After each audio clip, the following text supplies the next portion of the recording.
Alright folks, welcome back to part 3 of my build series on the Polar Lights 1000 USS Voyager. As you can see, I made a fair amount of progress since our last video. In this case, I wanted to talk a little bit about electronics and how I've wired everything up and how everything is eventually going to come together. So first things first, you can see that we've got the LED strips glued down.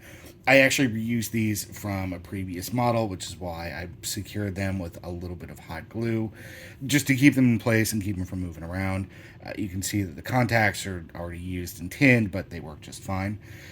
The way that I set this up is I actually laid out a diagram in PowerPoint. I'm a consultant by trade, so this is just how I kind of think of to recognize information.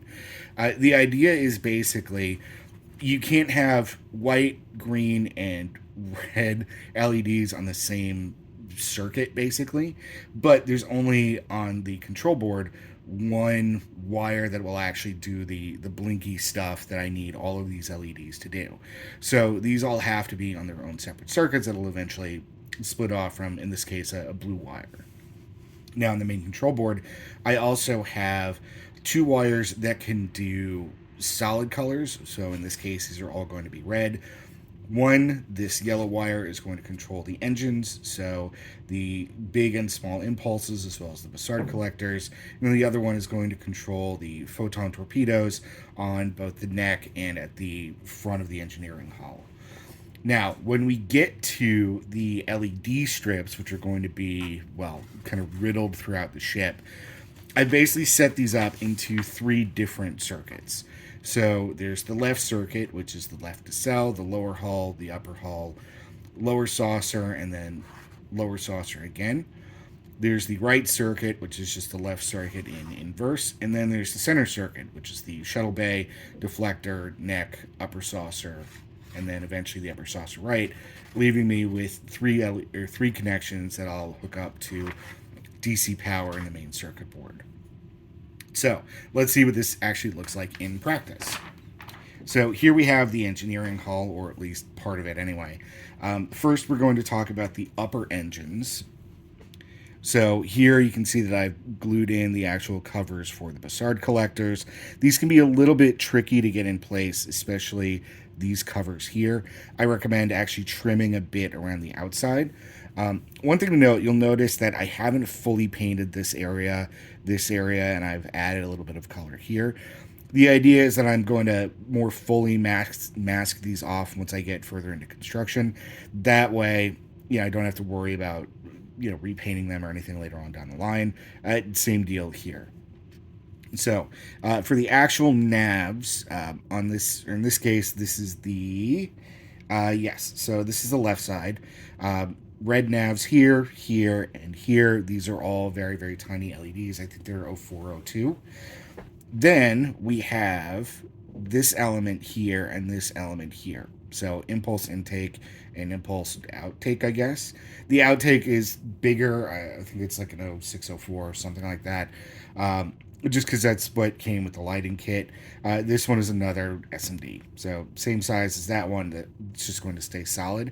There's also, and I don't know if you're going to be able to see this at all, very tiny piece of photo etch right in there, right in front of the grill to give it, a little bit of extra texture on the lighting. So something else I've done is I actually carved away the material here.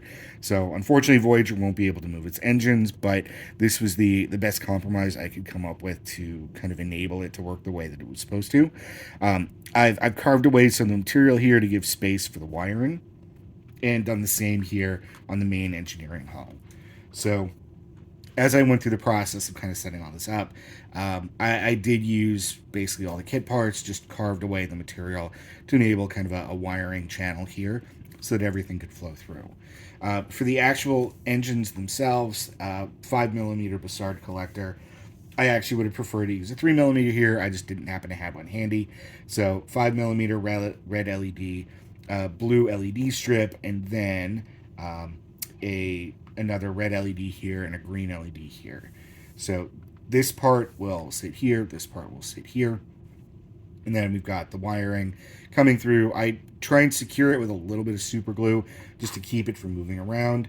You'll notice that there's for these smaller LEDs like some different glue points. That's because I've had instances where I've glued the LEDs down and then tugged a little bit too hard and ended up just pulling the wires out. So trying to avoid that here, and then trying to just keep everything nice and tidy as we go through. Here is the bottom of the hull white LED. You'll notice that I painted all of these with silver. That's to just aid in a little bit of interior light blocking to keep like that green LED from bleeding into the cell or things like that. For whatever reason, I didn't have that problem with the Bassards, but I did notice that the last time I went through this. When it comes to building out the actual LED strips themselves, for this, I actually got some new wire for this. I'm using a 26 gauge solid core. I found that using the stranded core is just too much of a pain. So eventually what will happen is these will be on two separate circuits connecting to those. That'll connect up to the engineering hull.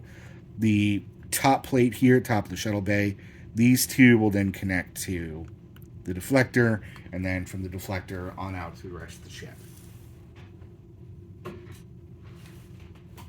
So now that we've talked engineering, let's talk a little bit about the lower saucer. One thing to note, you'll see here off to the side that I do have a button cell battery. I use this to test all of my LEDs, both when I put them in and when they're finished fixing. That way I know that everything works. So you will notice here that I wired these two, obviously positive, negative. But in this case, I've gone from the positive over here. Is that positive? No, sorry, that's negative. Negative over here to midway down the negative point over here, because there's no contact here. While I was desoldering, those got burned out and the copper lifted away, so I really had nothing that I was able to connect to. So I'm just connecting these at the midpoint, which will enable me to continue the circuit and power these strips. So if you're ever in a position where you've got kind of two segments of LED strips here, you burn out one of the ends, you can always use the middle. So this is the actual control board itself. These two go to power, and then these are going to control the rest of the wires.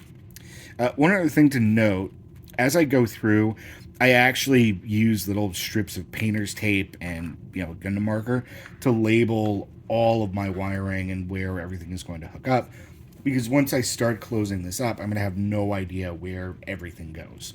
So in this case, with the LEDs, it's obviously going to be easy enough because there's only 3 of those, but I'll still do tape markers for those. I just cut up painter's tape and write on it. But in this case, I have the saucer bottom, nav, red. So this way, this tells me, hey, this is on the saucer, it's on the bottom saucer, it's one of the nav lights, and it's the red one, which tells me exactly where it is and which circuit it gets hooked up to. All right, let's see here. We'll go ahead and flip this over. You can see that the entire ship is painted silver. That's to help with light blocking. Because of the metallic pigments in silver, actually aluminum. Because of the metallic pigments, silver is actually a really good color for light blocking. I may do some black for specific hotspots once I get everything wired up. You can see where those are. But here you can see I've got these downward facing LED strips that'll help light the rest of the engineering hull here. All right. So next up, let's take a look at the upper saucer. Not a whole lot to see here, fairly similar to the lower saucer. 3 LED strips downward facing.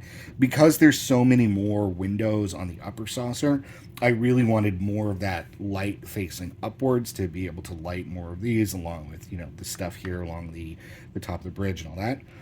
So that's why I used 4 of these here, or 4 of these on the bottom, and only 2 on the top of that small one there in the middle. One thing to note for the windows, you'll notice that those are kind of cloudy. That's by design. I use Tester's Dull Coat Lacquer, which I'm not even sure is available anymore, to kind of fog up those windows and disperse the light that's going to be coming in. That way, when it actually gets shown, and when it actually the light comes through, it actually looks kind of it just disperses and diffuses better. So good tip if you're not putting anything behind those windows, just something to work through. So yeah, that pretty much covers the updates for now. Next thing I'm going to be doing is obviously finishing up the wiring and then actually going through and starting to seal everything up. Once that comes in, I can do any kind of additional light blocking I need to do. And yeah, from there we'll move on to final assembly and then paint. So hope everyone's enjoying, and I'll see everybody in the next update.